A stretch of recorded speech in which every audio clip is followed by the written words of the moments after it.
खुलुमबाय आथिखालाव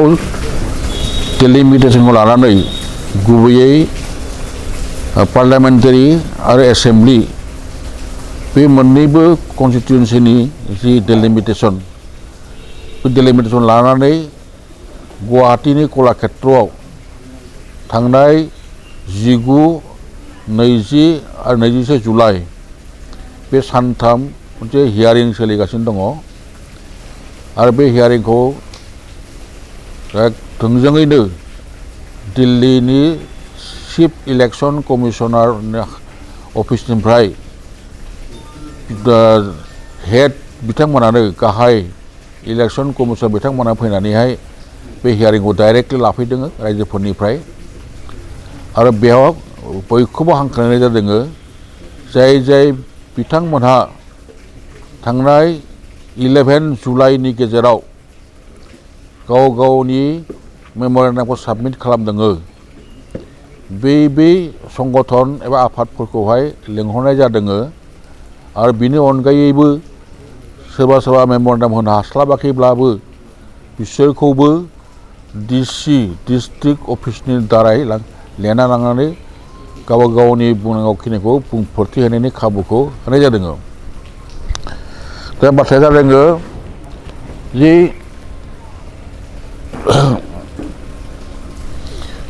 बाथ्राया जादों जि बे डेलिमिटेसननि हियारिंआवहाय सोरहा मा रोखोमनि अजद दङ बुंनांगौ दङ बुंथिनायनि जि खाबु होनाय जादों बे माखासे सिस्टेम खाना होनाय जादों। जोंहा अल बड' सिनियर सिटिजेन फराम, बड' राइटार्स एकाडेमि, बड' नेशनेल स्टुडेन्ट्स इउनियन, बिटिएडि जनजाति सुरक्षा समिति, डेलिमिटेसन कमिटि, भलन्टियार एक्स भलन्टियार फर्स बायदि आफादफोर माखासेयाबो गाव गावनि जि मेम'रेन्डाम बेखौहाय दिल्लीयाव थांनानै जमा हैदों आरो सिनियर सिटिजेन फरामनियाथ' जोङो 24/5 जुन जों अब्लानो बहाय जमा होना फैखादोंमोन आरो बे हिसाबैहाय जोंनि बे संगठनफोरनि आफादफोरनि मेम'रेन्डामा लिस्टआव फैखाजोबखादों आरो बे लिस्टआ ओरैबायदि गोलाव माने 103 पेजनि मोनसे लिस्ट। बे लिस्टआवहाय सिरियेल नाम्बारा एसे ब्रेक दङ, डिस्ट्रिक्ट वाइज ब्रेक खालामदों, नाथाय पेजआ जादों 103 पेज। बे 103 पेजावहाय सारा आसामनि मोनफ्रोमबो डिस्ट्रिक्टनि मानसिफोरखौ लिंहरनाय जादों आरो गावबा गावनि बुंनांगौ बुंथि होदों। बे हिसाबै जोंबो दाखालि थांदों। जोंहा जोंनि बाहागोआव गोलैदोंमोन 19 जुलाइ खालि। 19 जुलाइ खालि जोङो अल बड' सिनियर सिटिजेन फराम, बड' राइटार्स एकाडेमि, बड' नेशनेल स्टुडेन्ट्स इउनियन आरो माखासे संगठनफोरा जोङो शंकरदेव कलाक्षेत्र हलावहाय हाबनानै इलेक्शन कमिशनारनि जि गाहाय हेड राजिब कुमार बिथांजों जों मोगा मोगि जादों आरो मोनसे बाहागोआ जा क'क्राझार डिस्ट्रिक्टनि आरो उदालगुरिनि डिस्ट्रिक्टनि बाहागोआ बिथांमोना हल नाम्बार 3 आव हाबनानै जोंनि बाथ्रा माखासे बुंथिनायनि खाबुखौ जों मोनदों। दा बे बेलायावहाय जोंहा जिखिनि बुंनांगौ बाथ्रा बे बाथ्राखौ जों रोखायै बुंथिदों दि जोंहा संबिधानाव मोनखानाय रोखोमै जोंनो होनाय रोखोमै बिटिसि एकर्डआव जों जेरै मोनदों भारत संबिधानाव जोंनो जेखौ होदों जों बेखौल'सो मोननो थाखाय दाबि खालामदों। बेनि अनगा जों मोनसेबो लुबैयाखै, दाबिबो खालामाखै आरो बेनो जाबाय जोंनि मुल दाबि, गुबै दाबि आरो बेखौनो जों हैदिनबो बुंथिदों। जोङो बुंदों जे 6 सिड्युल हिसाबै दानाय जादों। बे हिसाबैहाय जोंनो बे बिटिएडि एरियायावहाय 16था होयो ना 15था होयो ना 14 होयो एसेम्बलि सिट, बे नाम्बारजों खोथा गैया, गासिबो जोंनो एसेम्बलि सिटआ एस-10 रिजार्भ जानांगौ एस पार 6 सिड्युल। थिग बे रोखोमैनो पार्लियामेन्टारि समष्टि दानायनि बेलायावबो जोङो मोननै बिदोङो क'क्राझार आरो उदालगुरि डिस्ट्रिक्ट उदालगुरि लकसभा समष्टि आरो बे मोननैनि जास्टिफिकेसनखौबो जेरै होनांगौ जेरै होजोबदों नाथाय दुखुनि बाथ्राया बियो जे जाय मोनसे बर'नि माहारियारि आफाद होनना जों मिथिदों सिगाङाव जों मिथिबोदों दुलाराय बर' फरायसा आफाद बर' थुनलाइ आफाद बर' हारिमु आफाद बर' ट्राइबेल संघ बर'नि आइजो अनसाय आफाद बे संगठन माखासेया मेम'रेन्डाम साबमिट होदोंना होआखैमोन जोङो बे समाव मिथिस्लाबाखैमोन नाथाय उनावहाय जेब्ला बिथांमोना बायजोआव प्रेस कनफारेन्स होदों प्रेस मिट होदों बेहाय गोबां बाथ्रा बुंनायखौ जों नुबोदों उनावहाय जेब्ला लिस्टखौ जोङो चेक खालामबाय बे 103 पेजनि जे लिस्ट बे लिस्टआव नुबाय दुलाराय बर' फरायसा आफादा मेम'रेन्डाम होनायनि जेबो सिन साब गैया बर' थुनलाइ आफादाबो मेम'रेन्डाम होदोंना होआखैमोन बर' आइजो अनसाय आफादा होदोंना होआखैमोन हारिमु आफादा होदोंना होआखैमोन बेफोरनि जेबो जोङो नाम नुवाखिसै लिस्टआवहाय बेखायनो जोंहा सन्देह जादों जे बे आइजो बे माहारियारि आफाद होननानै जे आफादखौ रायजोफोरा दिनैसिमबो बुंबाय थायो दैदेनगिरिफोरा गावसोरखौनो जेरै बुंना लाबाय थायो आरो बिसोरो जाथिनि थाखाय बिराद मावसोमदों खाथिसोमदों होनना बुंबाय थायो आरो बायजोआव जेरैहाय बिसोरो प्रेस कनफारेन्स गेजेर बुंदों नाथाय मोगथाङाव मा नुनो मोनखो बिथांमोननि मेम'रेन्डामानो लिस्टआव गैया अब्ला जों मा बुजिगोन रायजोफोरा मा बुजिगोन मा सानगोन बेखौ लानानैसो जोंहा एसे आख' फाख' जादों जायखिजाया बिथांमोना जेरैहाय बुंदों एखनबा 8था समष्टि MLA सिट बिदों एखनबा 10था सिट बिदों आरो उदालगुरिखौ ST नंगौ नङा रोखा बुङालासिनो MP सिटल' बिदों बेबायदि माखासे बेले बेजेखौ जों नुनो मोनदों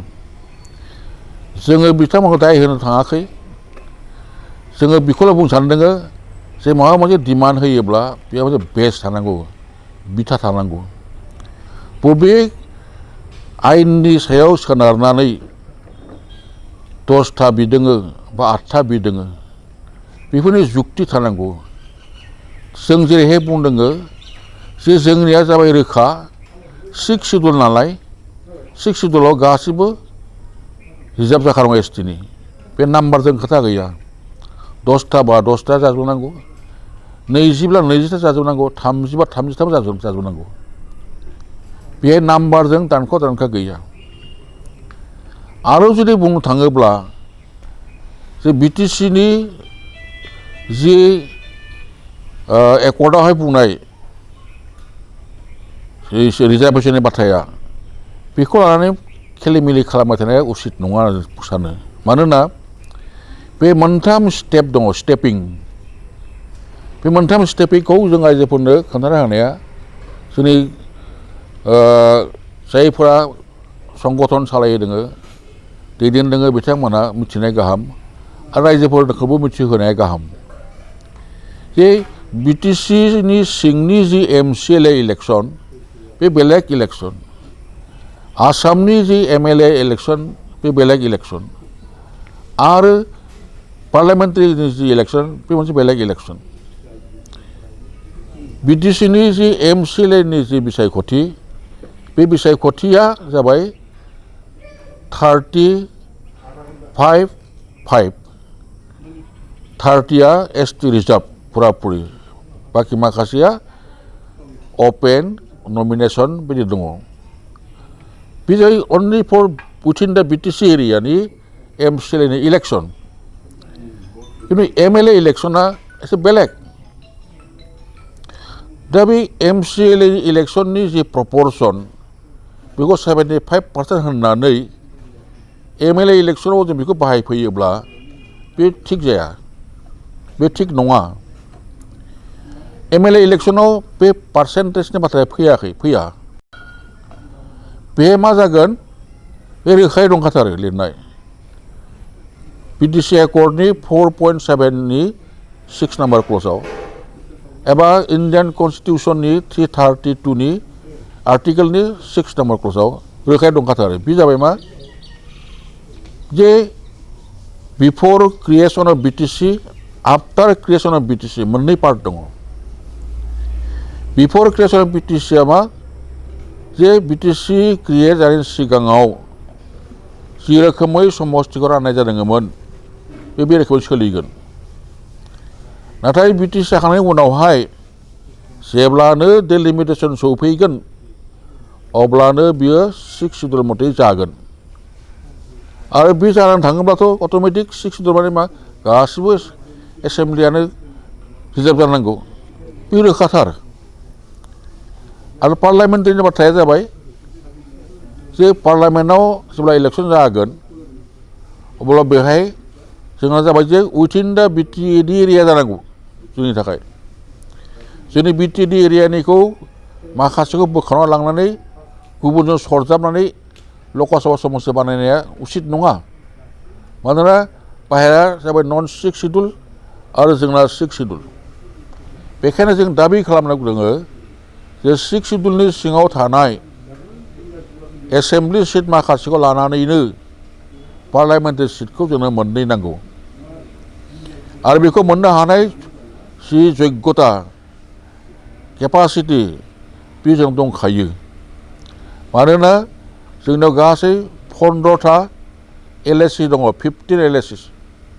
बे 15 एलएसिखौ जोङो खावनै खालामनानैहाय फारसेथिं 7था फारसेथिं 8था क'क्राझारनि थाखाय 7था उदालगुरिनि थाखाय 8था जोङो एलएसि राननानैहाय आरामसे मोननै जोङो लकसभा सिट मोननो हायो पार्लामेन्टारि सिट मानोना नुनो मोनो दस्राफोरावहाय 6था एलएसि सिटजोंबो मोनसे पार्लामेन्टारि सिट जादों ओरै जोंनिया मानो जानो हाया आरो सुबुं अनजिमा बाथ्राया सुबुं अनजिमा बाथ्रायावबो डिफुआव जुदि 8 लाख सुबुं अनजिमाजोंनो जानो हायोब्ला मोनसे पार्लामेन्टारि समष्टि जोंनियाव 29 लाख 29 लाखखौ खावनै खालामबाबो मोनसेयाव 14 लाखखौ गोग्लैयो दा बे 14 लाखजों मोनसे समष्टि मानो जानो हाया पार्लामेन्टारि बेथ' असम्भब जेबो नङा आरो बेखायनो जों मोननैखौबो एसटि रिजार्भ बिदोङो नाथाय जोंनिनो माखासे आफादफोरा आख' फाख' खालामबाय थायो उदालगुरि समष्टिखौ एसटि होननानै बुंनो थाखाय बिसोरहा बिखायाव बोलो गैया साहस गैया सिगाङावथ' क'क्राझारखौहाय लकसभा एसटि जानायावहाय जोबोद रंजाबायसो बरायबाय उदालगुरिया मा जाखो मा अबस्थायाव दङ बेखौ खबर लानो थाखाय बिसोर समानो गैया उदालगुरिखौसो लांनानै जे दरजों सरजाबहैबाय बेसेबां बिटिएडिनि जि कनस्टिटिउसनेल जि सिस्टेम बेखौ ब्रेक खालामनानै मा रोखोमै लांदोङो आरो बेखौ खालामनो थांनायावहाय जोंनि सानजा ओनसोलनि बर' रायजो राजाफोरा जि रोखोम खस्थ'नि मोगा मोगि जानांहैदोङो बेखौ मोनदांनो बेखौ बरायनानैसो बिराद बमा बेरफ्रु होबाय जाबाय लोंबाय फुरथि खालामबाय उनावहाय जेब्ला दावराव जाबाय जे senior citizens forum writers academy delimitation committee बनसु बायदिया थांनानै राष्ट्रपतिखौ लोगो हमलायहैबाय अब्ला बिसोरा फारखानांबाय हा जोंहा मा जागोन दा अब्ला बिसोरो मा खालामगोन मा खालामा आन्दलन खालामफ्लानो लाबाय सिगाङाव बरायखांबाय आरो उनावहाय आन्दलन खालामफ्लाबाय मा होनबाय उदालगुरिखौ जोंनो समष्टिखौ नांगौ दरंजों जाया बियो नाथाय थेवब्लाबो बुंनो साहस जायाखिसै जे बियो एसटि जानांगौ थ' बे रोखोमनि जि बेबहार सोलिगासिनो दङ जोंनि बर'फोरनि गेजेरावनो जोंनि बर' मानसिफोरखौ रायजो राजाफोरखौ जि रोखोमै थगायनाय फाव खालामगासिनो दङ बियो उसित जायाखै थिग नङा जोङो नोङो जा बुङो रोखा रोखा बुं आरो कनस्टिटिउसननि सायाव बेस खालामनानै बुं जोंनो जिखौ होदोङो सुक्तियाव बेखौ होबाना बुं बिटिआर एकर्डआव बे रोखोम बाथ्रा दङ नामा समस्ति राननाय बाथ्रा जोंथ' बेखौ जेबो मोना बिटिआर एकर्डआव समस्ति राननाय दानाय बेसे जानांगौ बेसे जेबो खोथायानो गैया बे फैयानो बेवहाय जायनि थाखाय बिटिआर सामलायग्रा दैदेनगिरिफोराबो दिनै बुंफिननो गोनां जादों 2003नि बिटिसि एकर्डआव ओरै दङ 6 ओरै दङ बुंफिननो दिनै गोनां जादों नाथाय थेवब्लाबो बिसोरहा बिखाया एसे माने खायसेब मोनो आबुङै बुंनो हाया आरो बेखायनो फुराफुरि डिमान्डखौ होजोबनो हाया समस्तिखौ गासिबो जाजोबनानै बुंनो हाया 10थाल' बियो 8थाल' बियो नाथाय मानि सायाव बियो बेस गैया जायो जायखिजाया जोंहा बेखौ बुंनो गोसो गैयामोनबा बुंनांगौ जादों दिनैहाय दानि समावहाय बिथांमोना जोंखौ गाज्रि दामोनथों जों हांख्रायदोङो दाबो सम दङ फै जों बयबो ज' जालायनि ज' जानानैहाय जोंनि जि दाबि बे दाबिखौ कनस्टिटिउसनेल हिसाबै लांनि एकर्डआव जि दङ संबिधानाव जि दङ बिनि सायाव बेस खालामनानै जों सिगांलायनि आरो दुलाराय बर' रायजो राजाफोरखौ खौसे खालामनानै जोंनि दाबिखौ साक्सेसफुल खालामनानै जोङो बयबो बाहागो लालायनि खुलुमबाय गोजोन्थों